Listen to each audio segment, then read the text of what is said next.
And we are live. Good morning, mga kakwento. Hello. Good morning, good afternoon here, good evening, good ano ba, afternoon sa Pinas and good morning sa UK, wherever you are tuning in, and to those who will watch the replay and will watch later. Thank you, thank you, thank you. Welcome back to another episode of Kape, Kwento-Kwentong Pagbabago, where we keep it real about life, change, and growth, one coffee at a time. Ako po si Lori, a former OFW, a mom of two, the face behind Life with Lure business page, and now a proud digital business owner. So tonight's episode is extra groovy. We're brewing a story that will inspire dancers, dreamers, and those who are done living paycheck to paycheck. So our guest today is not just graceful on stage, but she's powerful in purpose too. She's a dancer in UK for how many years, and now 2 years into her digital business. So she's dancing her way to financial freedom and time freedom. So let's welcome our guest, Jane Carla from UK. So I'm so excited to have you here, Dai. I'll put you on stage. Hello. So Hi, my first Ate. question is already introduction. Hi, Jean. Can you tell us about yourself and what was life like before you started this digital business? But before you answer, thank you so much for this, for guesting in my show. Show talaga, di ba? Of course. Kape at kwento-kwentong pagbabago. Okay, please introduce yourself, Jane. Thank you. Thank you so much, Ate, for that really Welcome. beautiful introduction. First of all, let me give you a little bit of introduction and a little bit about me. Hi to everyone who's going to watch this live. If you're going to watch this on replay as well, welcome here. So, my name is Jane Carla. I have been a professional dancer for 15 years now. I'm currently living here in London and working as a dancer in a musical theater show. And I am a wife. I'm married. I'm living with my husband here in London. I'm a fur mom as well, and also an online business owner. So I found this business opportunity. I started it almost 2 years ago, maybe a year and 8 months now. And life before this business was a cycle of um, working, going to work, paying the bills, maybe trying to travel once in a while when finances allow it. And yeah, that was it. It was that cycle. And it's been like that for 15 years for me as working as an OFW. I started working in Hong Kong first before I moved here to London. I was living in Hong Kong for 11 years before moving here. I've been here in London for 4 years now. So, yes, that was the life before this business. It was a cycle of working, paying the bills, making the most of. I love my job, enjoying my job as well, making the most out of it. But it was that cycle, simply. Definitely maraming nakaka-relate diyan, 'di ba? So, ako din gusto ko din nagsasayaw, pero hindi ako dancer. Nagsasayaw ako, nagse-serve ako sa feast kay Brother Buda before nung medyo kayang-kaya pa ng katawan. Ngayon medyo 'pag tumatanda ka na 'di ba kailangan meron ng iba ng pagkakaabalahan. Yeah.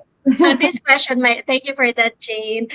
For my second question, this one I love asking. What was the turning point when you realized you wanted to start something new, something online?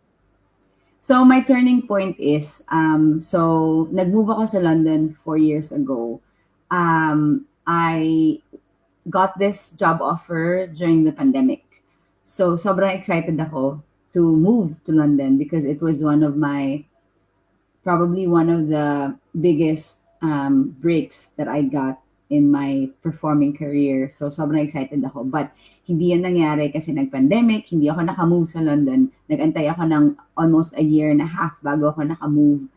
So nung nag-move ako dito, super excited ako. And then 3 weeks into rehearsal, na-injure ako. So, at that time, syempre bago pa ako sa company and bago rin ako sa London, new city. Tapos, I wanted to also, of course, pagbago ka sa company, of course, you want to prove yourself, you want to show that you really deserve to be there. And it was a different culture as well kasi I've been working in Asia for the longest time. So being in a new company with different cultures, working with different people from all over the world, it was really something new, and I really wanted to prove myself. But 3 weeks into rehearsal, na-injure ako, and then when I found out that the injury was worse than I expected, um, syempre natakot ako kasi bago lang ako. So naisip ko baka mawalan ako ng trabaho, baka I needed to go back home, ganyan. Kasi of course, if hindi ako makakasayaw, basically I can't do my job. So at that time, apart from yung iniisip ko na I need to recover from this injury, syempre, napaisip na rin ako about my future. Naisip ko parang, doon ko na-realize talaga na I've been relying on this job for the longest time. Tapos nung na-injure ako and then I found out that it was gonna take me more than 6 months to recover from it, doon ko naisip na wala akong ibang source of income na pwede kong, alam mo yun, that I can rely on. So, yun yung pinaka-turning point ko. And then, on top of that, of course, is yung, syempre, pandemic. My mother-in-law, my husband's mom, she got diagnosed with cancer as well at that time, 2 months after I got injured. And then my dad as well, in December of that year, was also diagnosed with cancer. And then my husband's mom passed away as well shortly after she was diagnosed. So hindi kami makauwi kasi ang mahal, sa London kami. Hindi rin ako, I wanted to go home to my dad pero injured ako, and yun nga, finances couldn't allow us to go home because it was expensive, lalo na pandemic at that time. So all the airfares was very expensive. So sobrang, I had that time to think. Parang dun yung turning point ko na naisip ko na something really has to change. And dun ko rin na-realize na I really want to spend more time with my family because yun nga yung nangyari sa parents namin, ng husband ko. I realized that our time here is really short. So I've been working abroad for the longest time, and I've had that realization that I want to make more memories with my family in the Philippines. And working abroad is a good opportunity, and I feel blessed to have that opportunity in my life. Pero if all that is not, in the end, all that won't be as worth it if I keep on missing more memories with my family. So yun yung pinaka turning point ko that led me to find other options apart of earning apart from my full-time job. Medyo during that time, 'di ba, nung pandemic, medyo talagang ang daming mga nakakalungkot na mga pangyayari, 'di ba? So, yun din talaga yung best time na makapag-isip-isip tayo ng other source of income, kasi talagang proven na siya eh. Hindi talaga forever ang pagiging OFW, or hindi rin forever na malakas tayo, na kaya pa nating, 'di ba? Kaya pa nating magsayaw. Ako nga before nung nagse-serve ako sa fees, kaya ko pang kahit papaano, kaya ko pang gumalaw-galaw, pero ngayon medyo tumatanda na, so medyo mahirap na, 'di ba? So, for my third question, Jane, thank you for your response. So, for my third question, how did you discover this digital business? What was it? Love at first scroll, or did you have to stalk yung page a few times muna? Katulad ng ginawa ko, in-stalk ko si Mimi, in-stalk ko si Coach Nai.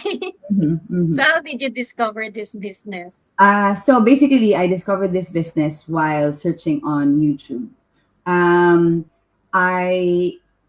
I was already searching before. Nag-start ako explore ng online income opportunities nung pandemic, actually, during the lockdown, kasi marami tayong oras. So before my injury, naisip ko na talaga na baka I can start something online. So nag-start ako, of course, with the most, alam mo yung pinaka common ones, which is nag-start ako ng YouTube channel. Tas nag-search ako how I can do, ni-research ko what is affiliate marketing, how can you earn from that. Nag-research din ako ng dropshipping and mga stuff like that. So, I tried a couple of things. Nag-try ako ng Amazon affiliates as well.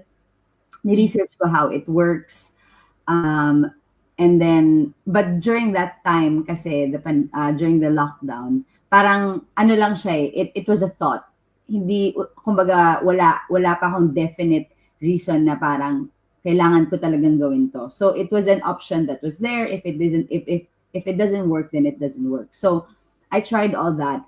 That was when the curiosity started. But nung nagkaroon na nga ako ng turning point, nung na-injure ako, that was when I said, I really need to do something. So, nag-try ako mag-search online, and then I ended up in YouTube, and then I ended up with a YouTube ad from Coach Nai. And then I reached out to her. I found her on Facebook. I asked a lot of questions. So I was really ready to start. So after I watched the free info session, immediately before reaching out to her, before reaching out to Coach Nine, immediately I already paid the $149 to watch the coaching videos, the coaching program. Kasi nga, decided na talaga ako that I want to start something online. So, after watching the coaching videos, yun yung time na nag-reach out na ako kay Coach Nai kasi may mga questions ako, how it works, how legitimate this business is, and then tinanong ko if, of course, the common questions, the common hard questions that most people ask, parang, does it really work? Kumita ka na ba? Are you sure that this is not a scam? So, sobrang dami kong tanong sa kanya. And then, finally, I decided, okay, let me do my coaching call. So, nag-coaching call ako. And then, after my coaching call, hindi pa rin talaga ako decided. So, I did my research, with, about the affiliate company partners, my research about other people who's doing the business. I scrolled through the Facebook page, private Facebook page that we had, all those testimonials, if how real they are, or how trustworthy this business opportunity really is. So in short, it took me 6 months to, after my coaching call, it took me 6 months to decide to finally start it.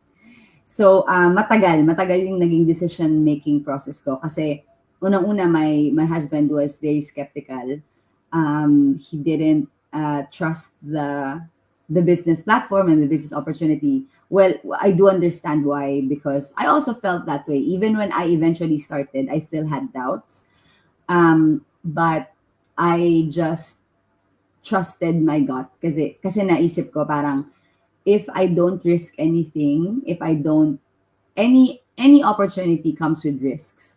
So inisip ko na lang, I did my research. I made sure that I trusted my gut. I made sure that I asked the right questions.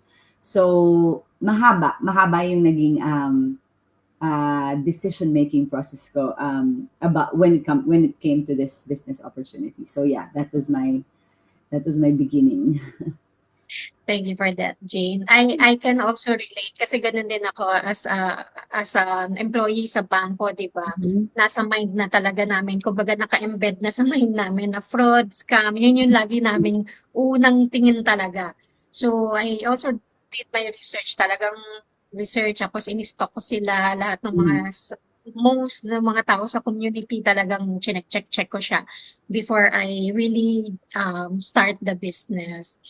And so sa mga manonood ng replay at the moment, we don't have any viewers yet. Baka busy pa sila sa kanilang mga buhay-buhay. Pero sa mga manonood ng replay, so if maka-resonate kayo sa story ni James or sa story ko, please register on our website na naka-display sa screen. Okay, thank you for that, Jane. Let's continue with our question and answer portion. So yung fourth question ko, we all go through this tug of war, di ba, before jumping in. So did you have any doubts? So yung kanina, di ba, nabanggit mo na yung mga doubts, being skeptic before starting. But how did you overcome them? Yes, so I had a lot of doubts. Like what I mentioned a while ago, I took my time. I took my time to do my own research. I really I prayed about it. I talked to my husband about it so many times, and asked him what he thought. Kasi syempre, it's important to have another set of brains na that you can talk to about it. And it was also good that I right now, thinking about it, I realize it's good that you have those doubts, and it was good that he was skeptical about it because it made me think. It made me think two ways. So I found I understood why he was skeptical. So I researched the company. I made sure that I had all the information. I even watched because alam naman natin na any kind of opportunity, any kind of business out there, whether it's a big business or a small business, there will always be, especially the big businesses actually, there will always be bad reviews. So I instead of just watching yung mga good testimonials, yung mga positive things about this opportunity, I also watched the negative reviews. I watched the videos on YouTube. And totoo naman talaga that there are bad reviews about this business opportunity. I watched it. But when I was watching it, syempre natakot ako na parang baka nga totoo. But I also made sure that minsan kasi the bad reviews come from a place where if something didn't work for other people, then they immediately automatically think it's a scam. And it's nothing against those people who think that, but it sometimes kailangan natin intindihin din na it depends on different people's experiences about this business. So it doesn't mean that if it didn't work for that person, it doesn't mean na it's a scam. It goes the same way if, say, for example, kunyari, sabi nung friend mo, in-invite ka ng friend mo to do a business. Say, for example, tayo tayo ng sabi natin ng coffee shop.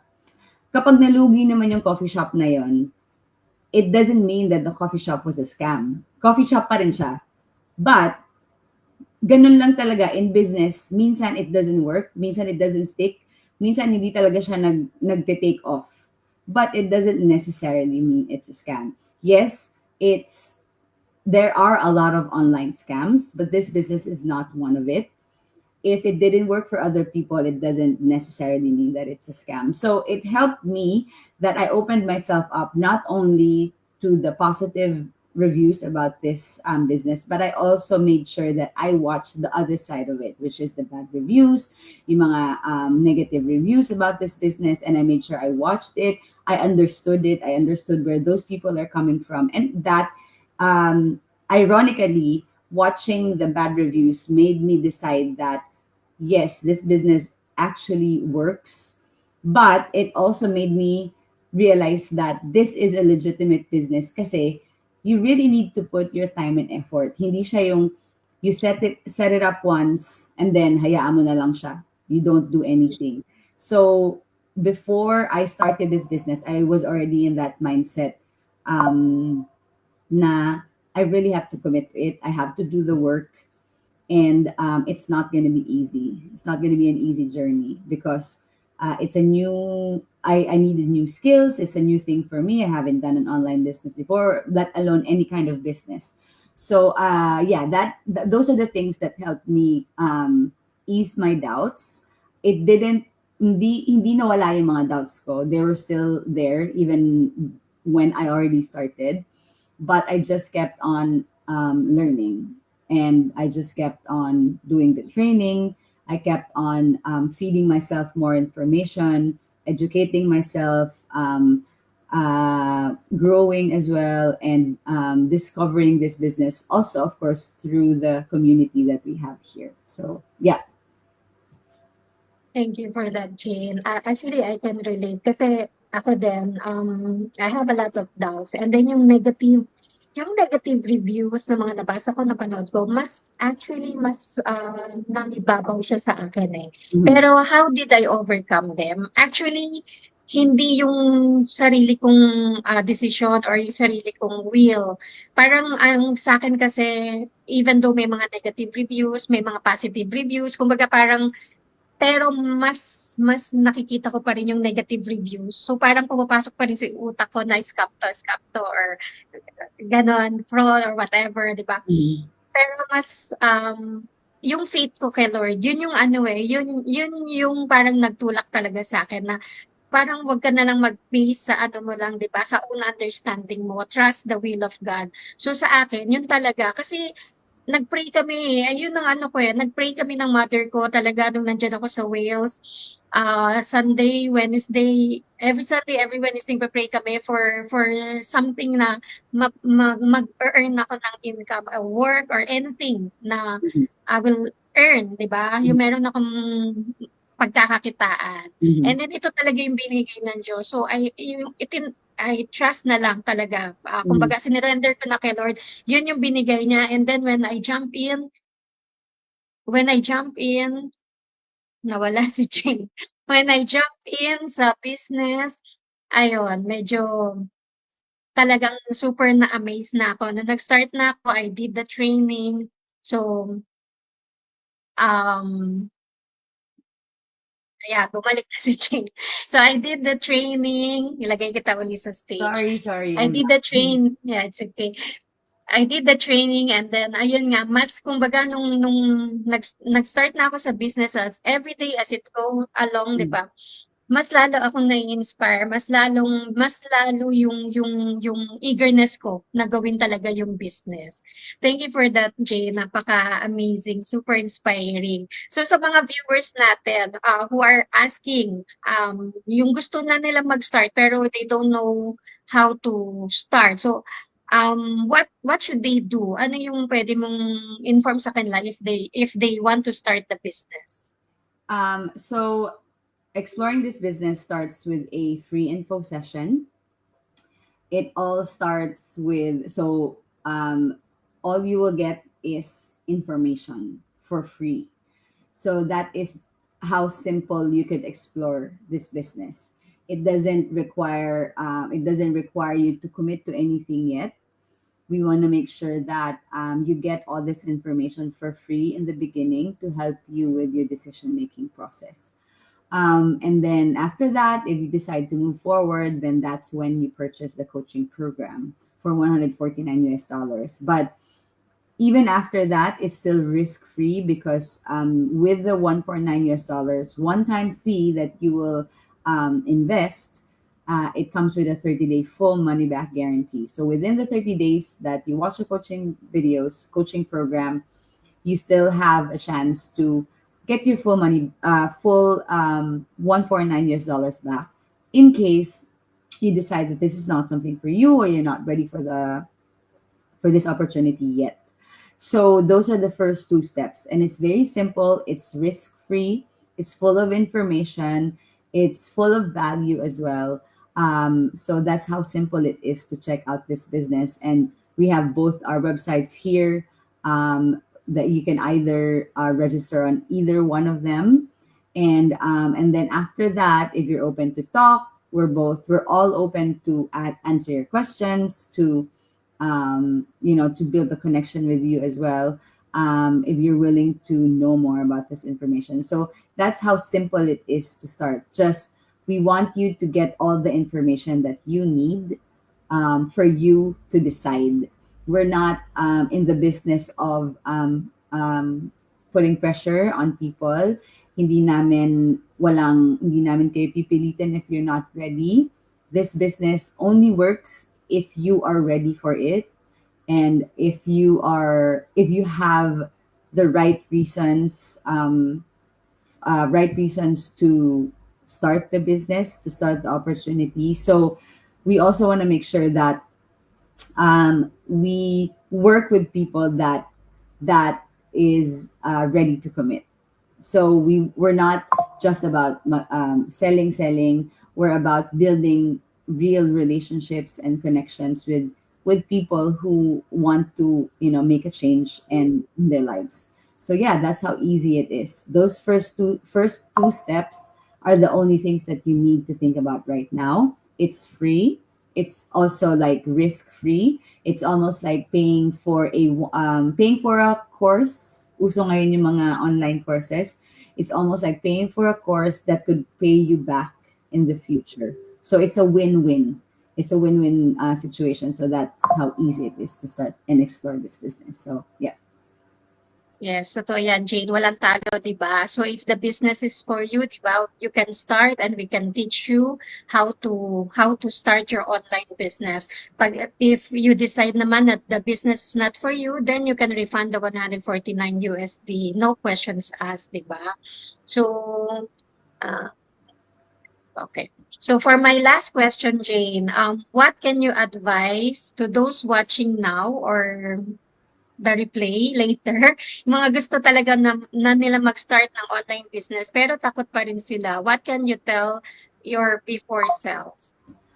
I think the only thing that I can tell my before self, my past self, is nothing will change if you don't change anything.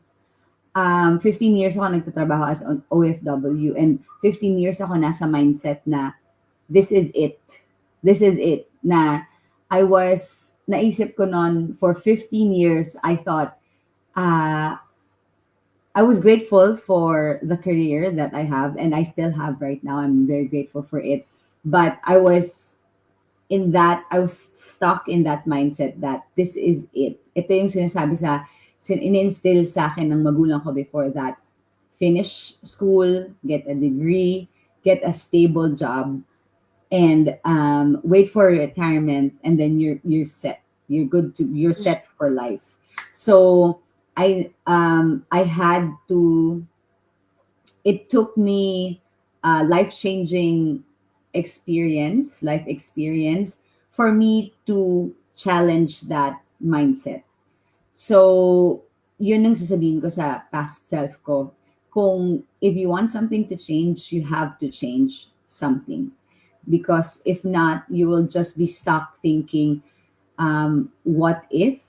Thinking, bakit hindi ko siya sinimulan kagad? Or I was also wondering, isa pa sa mga bagay na nag-push sa akin at that time was, if other people can do it, why can't I?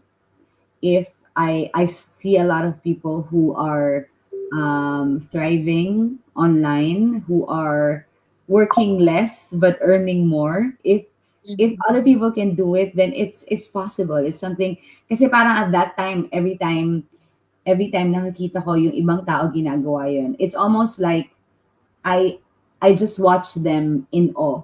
But I never really thought that I could do something like that for myself. Hindi ko naisip na parang, kaya ko din yan gawin. Lagi ko lang naiisip na parang it's for them, or it's not something that I can possibly achieve as well for myself. So yung life-changing um, experience na nangyari sa akin was the only thing that pushed me. So I would tell myself, my past self, na if you want to change something, you have to start with it. You have to start with that change for yourself. What I can advise naman to other people who are still doubtful, who are still very skeptical about exploring this opportunity. First of all, we've mentioned a while ago that exploring this opportunity is free and risk-free in the beginning. So if curious ka lang and you just want to know more about it, give yourself that opportunity to explore this business, this online business. And the second thing that I would advise people who are still skeptical is, um, you have to decide and you have to know what you really want for your life. Because until then, if hindi mo alam where you want to take your life to, if hindi mo alam kung ano yung mga gusto mong i-achieve in life, if hindi mo alam kung ano yung goals mo, there's really no direction. You will always stay in that path of just letting things happen instead of making things happen. So if you're done just letting things happen and you want to make things happen, then we really highly recommend that you explore this online business opportunity, because you really won't know what you're missing until you give yourself that chance to explore it. So yeah, basically that's what I can advise people. Yes, thank you so much, Jane. Grabe, such an inspiring story. So, sinabi na ni Jane, sinabi na ni Jane lahat ng mga dapat gawin, ng mga dapat maging mindset, di ba? So, kung gusto mo ng change, nasa sayo yan. Kung gusto mo bang mabago yung takbo ng cycle ng buhay mo, kung masaya ka na sa ngayon, we're happy for you, di ba? Pero kung gusto mo magkaroon ng pagbabago, bagong result, so dapat meron kang gawing bago din para mabago 'di ba yung result. Mhm. So to everyone watching, this could be you. Don't wait for a perfect time. Start with what you have. With the heart to learn and the courage to live. So kami kung wala kaming courage na mag-start ng online business, wala kami dito ngayon, 'di ba? So mga kakwento, so ano to, mag-ano tawag nakalimutan ko yung sasabihin. So, mag-comment lang kayo or message nyo kami directly na masyado ako na-inspire kay Jane. Saka naisip ko kasi yun nga, yung sa pandemic during that time, di ba, ang dami talaga mga taong nahirapan, ang daming yung mga nasawi, di ba, during the pandemic, ang dami talagang mga taong nahirapan during that time. So, at least naano na natin 'yan, 'di ba, napagdaanan na natin and then we stood strong after the pandemic. So, just message us if you want to start if you want to learn more and start your online business, just message us and let's keep the kwento going. And just message us directly if you want to explore. Because just like dancing, success is all about taking that first bold step. So thank you so much, Jane. Once again, thank you for this live interview with my special guest, Jane. Let's continue to open our hearts to new possibilities, open our minds to new ways of earning, and open our lives to true freedom. So see you again on my next live. This will be on Monday at earlier yung go live ko. 6 p.m. PH time, 11 a.m. UK time for another episode of Kape at Kwento-Kwentong Pagbabago. I have another special guest on Monday. She is a nurse in UK, so don't miss it out. Bring your coffee, bring your dreams, and let's talk change. Let's continue to earn smart and live free and grow into the person God created us to be. So if you want to learn more, just message us ulit. Kulit ka, di ba? And sign up on our website at www.lauryramos.com and kay Jane, www.janecarla.com. Thank you so much. Thank you, Jane. Good night and God bless us all. Bye-bye. Thank you. Bye.